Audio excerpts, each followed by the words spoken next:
बिस्मिल्लाहिर्रहमानिर्रहीम। अस्सलाम वालेकुम वीवर्स, मैं हूं अन्ना और आप देख रहे हैं कुकिंग एंड बेकिंग विद हमना। कैसे हैं आप सब? अल्लाह वजह से मेरी दुआ है कि अल्लाह ताला आपको खैर और सलामती वाली ज़िंदगी अता फरमाए।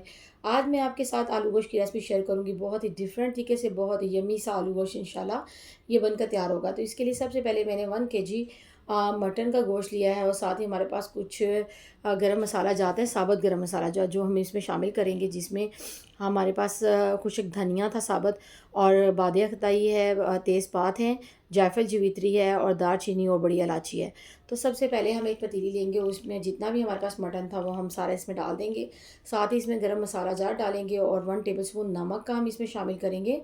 और तकरीबन हम इसमें 3 लीटर पानी डालेंगे और इसकी यखनी तैयार करने के लिए हम रख देंगे। तो आज जो आलू गोश्त है बहुत ही डिफरेंट रेसिपी है इंशाल्लाह।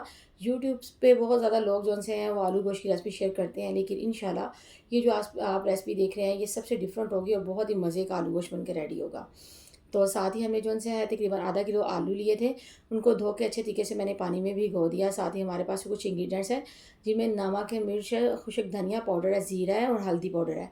तो बहुत ही कम इंग्रेडिएंट्स हम इसमें इस्तेमाल करेंगे। साथ ही हमारे पास 2 टेबलस्पून लहसुन अदरक का पेस्ट है, 2 अदद हमारे पास टमाटर थे जिनको छिलका उतार के कटिंग कर लिया, 2 अदद लार्ज साइज़ के प्याज थे जिनको हमने बारीक कटिंग कर लिया है। तो अब सबसे पहले हम एक पतीली लेंगे जिसमें हमने ये आलू गोश्त का सालन तैयार करना है। उसमें हम अपने जितना आप ऑयल पसंद करते हैं खाने में उतना ऑयल हम शामिल करेंगे और साथ ही हम इसमें प्याज डाल के उसको फ्राई कर लेंगे। तो प्याज को जो है हमने गोल्डन ब्राउन होने तक फ्राई करना है। साथ ही हम इसमें टमाटर भी शामिल करते जाएंगे और टमाटरों को शामिल करने के बाद अच्छे तरीके से प्याज के साथ हम इसको भून लेंगे। और इन दोनों चीज़ों को भूनने के बाद हमने ऐसा करना है कि इसको किसी ब्लेंडर में निकाल लेंगे और इसका स्मूथ सा फाइन सा जो पेस्ट है वो तैयार कर लेंगे। तो आप देख सकते हैं कि प्याज जो से गोल्डन ब्राउन हो चुके हैं। अब हम इसको निकाल लेंगे और इसको जो है हम पेस्ट बना लेंगे। दोनों चीज़ों को जो है मैं इसी तरह निकाल लूँगी और इसको ब्लेंडर में डालकर इसका पेस्ट तैयार कर लेंगे।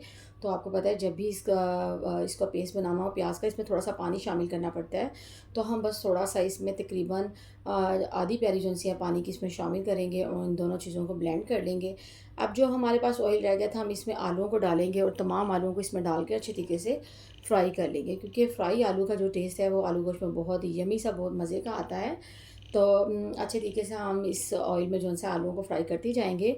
और इस वक्त में आके जो सा है मैं इसमें जितना भी हमने जो पेस्ट बनाया था प्याज का और टमाटर का वो भी हम इसमें शामिल कर देंगे। साथ ही हमने 2 टेबलस्पून जो लहसुन अदरक का पेस्ट था वो शामिल किया और ड्राई इंग्रेडिएंट्स जितने भी थे वो सारे शामिल करके इसको ढक्कन दे के रख देंगे, यहाँ तक कि जो आलू हैं हमारे वो भी अच्छे तरीके से गल जाए और मसाला जो सा है उसका पानी अच्छे तरीके से खुशक हो जाए। तो आपको पता है पानी का इस्तेमाल तो हमने यहाँ बिल्कुल नहीं किया, लेकिन प्याज को टमाटर को पेस्ट बनाते वक्त हमने पानी शामिल किया था। और अब बस हमने उसी पानी को जो है खुशक करना है। और दूसरी तरफ जो हमारी मटन स्टॉक है वो बड़ा अच्छे तरीके से तैयार हो चुकी है और गोश्त जो है बड़े अच्छे तरीके से गल चुका है। और ये प्रोसीजर जो है वो तकरीबन 1.5 से 2 घंटे में हुआ और जिसमें हमारा ये गोश्त अच्छे तरीके से गल कर रेडी हो गया है और मटन स्टॉक भी जो सी अच्छे तरीके से रेडी हो गई है। तो अब हम ऐसा करेंगे, इसमें से गोश्त को निकाल लेंगे, अलहदा कर लेंगे और जो मटन स्टॉक है उसको अलहदा कर देंगे। तो यहाँ पे आके मेरे पास 2 चम्मच जो से हैं दही के थे वो भी मैंने इसमें शामिल कर लिए और अच्छे तरीके से हमने इन आलू को भून लिया है। अब इसमें हम जो है मटन को शामिल कर देंगे जो कि हमने यखनी से निकाला है। तो आपने यहाँ से ये काम बड़ी हिफाजत से करना है क्योंकि मटन हमारा बड़े अच्छे तरीके से गल चुका है। तो आपने कोशिश करनी है कि मटन जो से आप हल्की हाथ से हिलाएं, हमारा मटन यहाँ पे बिल्कुल ना टूटे। और इन दोनों चीज़ों को हम इतना इसमें भूनेंगे मसाले में कि जो ऑयल है वो अलहदा से हो जाए और मसाला हमारे अच्छे तरीके से भून जाए। तो आपको ये मेरी रेसिपी पसंद आ रही हो तो इसको लाइक करें, कमेंट करें, शेयर करें और सब्सक्राइब करना मत भूलिएगा। और मुझे कमेंट में बताइएगा कि आपको ये मेरी रेसिपी कैसी लगी है। तो आप ये देख सकते हैं कि अच्छे तरीके से हमने आलू गोश्त को भून लिया है। हम अब जितना भी चिकन हमारे पास मटन स्टॉक था वो सारा हम इसमें शामिल कर देंगे और वो हम फ़िल्टर करके उसको स्टेन करके इसमें शामिल करेंगे, क्योंकि गरम मसाला जाता इसमें बिल्कुल ना आए। और हम सिर्फ यखनी जो सी है वो इसमें डाल देंगे।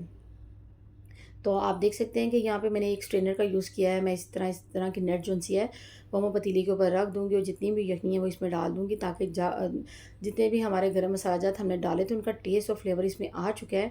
बस वो इसमें से हम निकाल देंगे क्योंकि हमने इसका बस फ्लेवर इसमें ऐड करना था।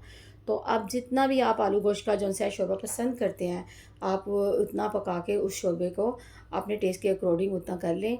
तो यहाँ पे ये मुझे जो मटन स्टॉक है बहुत ज़्यादा है और शोरबा जो है मुझे इतना पसंद नहीं है, तो इसलिए मैं इसको इतना पका रही हूँ कि जो शोरबा है वो तकरीबन हाफ़ रह जाए। तो ये जो काम है ये बड़ी बासानी हो जाएगा, तकरीबन 15 से 20 मिनट में तेज़ आँच में हम जो है शोरबा खुश्क कर लेंगे। और यहाँ पे जो है हम 1 टेबलस्पून जो है इसमें गरम मसाला पाउडर का ऐड करेंगे, साथ ही धनिया और सब्ज़ मिर्च को हम इसमें शामिल कर देंगे और ढक्कन देकर हम तकरीबन 5 मिनट के लिए रखेंगे, ताकि जितना भी हमारा सालन का ऑयल था वो सारा ऊपर आ जाए। तो आप जब भी शोरबे वाली चीज़ तैयार करें, मैंने आपको बताया है कि आप उसको ढक्कन देके 5 मिनट के लिए रख दिया करें, ताकि जितना भी ऑयल है वो सालन से अलहदा हो जाए। तो आप ये देख सकते हैं हमारा बड़ा यम्मी सा आलू गोश्त रेडी हो चुका है और इंशाल्लाह आप सबको ये बहुत ही ज़्यादा पसंद आएगा। मुझे नई आने वाली रेसिपी के साथ इजाज़त दें। अल्लाह हाफ़िज़।